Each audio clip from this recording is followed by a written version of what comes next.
महाराष्ट्रातील number 1 TV channel आवाज TV, आवाज आपल्या सर्वांचा।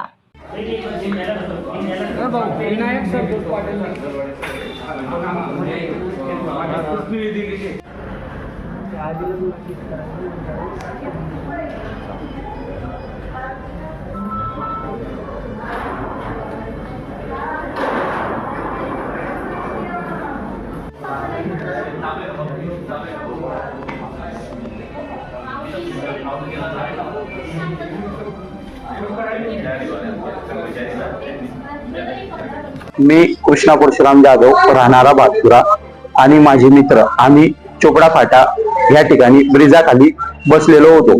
तर त्या वेळेस तिकडनं मोटरसायकलने क्रॉसिंग करताना ट्रकवाल्यांनी बाबा आणि आजींना यांना धडक दिली।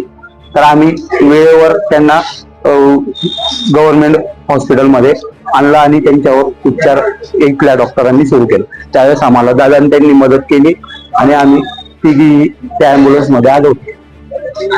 त्यानंतर आम्ही त्यांच्या नातेवाईकांना कॉल करून कळवलं असता आम्हाला त्या बाबांचं नाव विनायक संतोष पाटील आणि सीमा विनायक पाटील असं नाव कळलं। तर बाबा हे जागीच मृत्यू पावले असं आम्हाला डॉक्टरांनी कळवलं। आणि रोजच्या ताज्या घडामोडींसाठी आवाज टीव्हीला सबस्क्राईब करा आणि बेल आयकॉन प्रेस करा।